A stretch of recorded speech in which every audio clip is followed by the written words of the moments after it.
காசும் பிறப்பும் கலகலப்ப கைபேர்த்து வாச நறுங்குழல் ஆய்ச்சியர் மத்தினால் ஓசைப்படுத்த தயிர் அரவம் கேட்டிலையோ? நாயகப் பெண்பிள்ளாய் நாராயணன் மூர்த்தி கேசவனை பாடவும் நீ கேட்டே கிடத்தியோ? தேசம் உடையாய் திரவேலோர் எம்பாவாய்.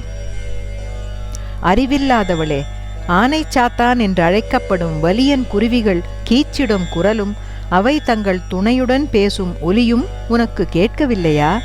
வாசனை மிக்க கூந்தலை உடைய ஆயர்குல பெண்கள் மத்து கொண்டு தயிர் கடையும் ஓசையும், அப்போது அவர்களது கழுத்தில் அணிந்துள்ள அச்சுத்தாலியும் ஆமைத்தாலியும் இணைந்து ஒலி எழுப்புவது இன்னுமா கேட்கவில்லை?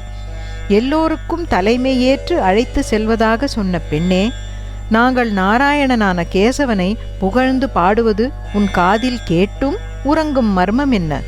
பிரகாசமான முகத்தை கொண்டவளே, உன் வீட்டு